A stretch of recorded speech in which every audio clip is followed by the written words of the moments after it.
I found that nothing in life is worthwhile unless you take risks. Nothing.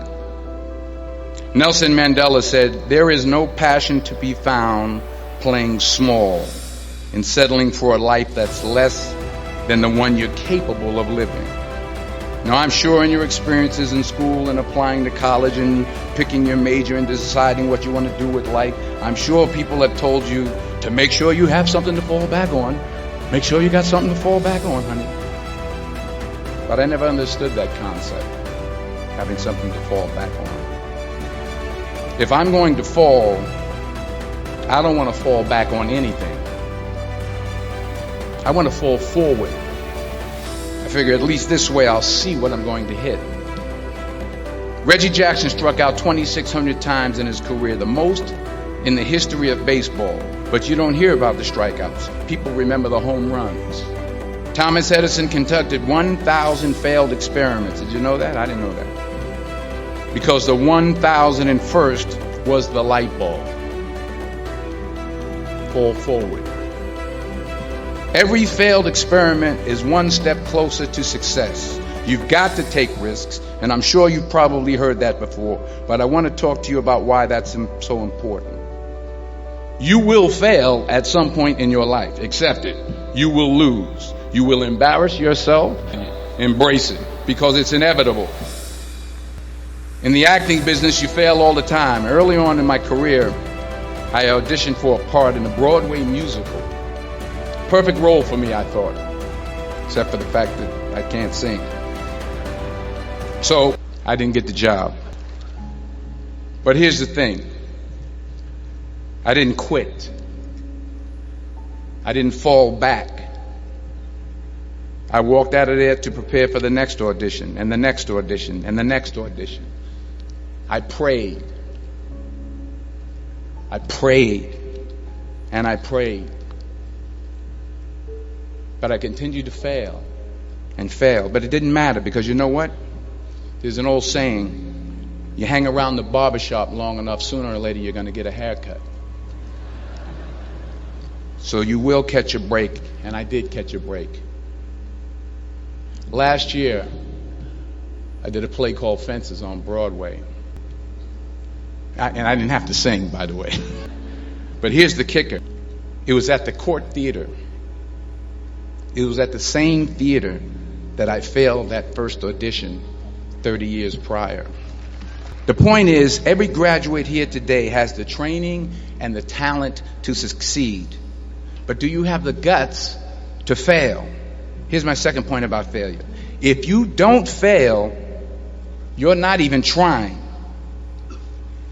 I'll say it again. If you don't fail, you're not even trying. To get something you never had, you have to do something you never did.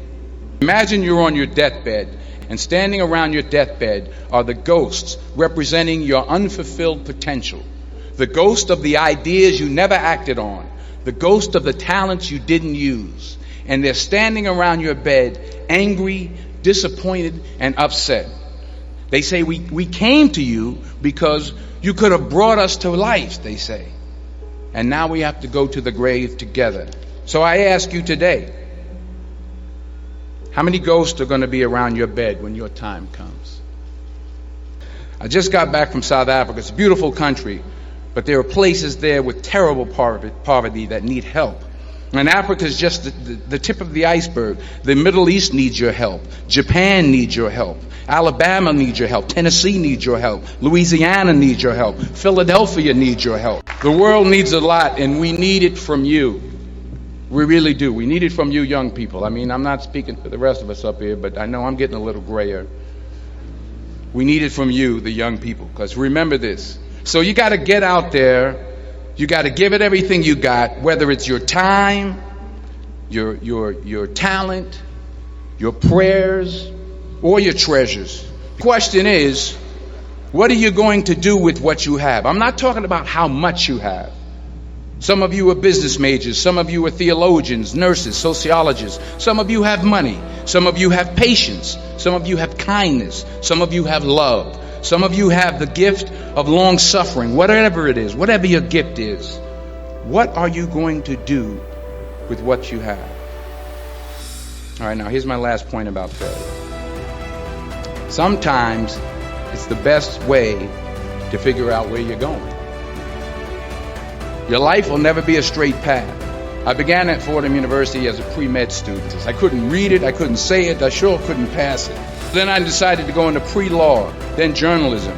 And with no academic focus, my grades took off in their own direction. I was a 1.8 GPA, and the university very politely suggested that it might be better to take some time off. I was 20 years old, I was at my lowest point. And then one day, and I remember the exact day, March 27th, 1975, I was helping my mother in her beauty shop. My mother owned a beauty shop up in Mount Vernon.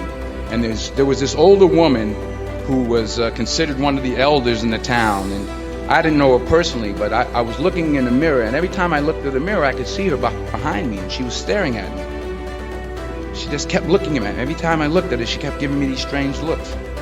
So she finally took the dryer off her head and she said something I'll never forget. She said, "Young boy, I have a prophecy, a spiritual prophecy." She said, "You are going to travel the world and speak to millions of people." And in the years that followed, just as that woman prophesied, I have traveled the world and I have spoken to millions of people through my movies. Millions who up till this day couldn't see me, who up till this day I couldn't see while I was talking to them, and they couldn't see me, they could only see the movie. They couldn't see the real me. But I see you today, and I'm encouraged by what I see. The chances you take, the people you meet, the people you love, the faith that you have, that's what's going to define you. Never be discouraged. Never hold back. Give everything you got. And when you fall throughout life, and maybe even tonight after a few many glasses of champagne, remember this: fall forward.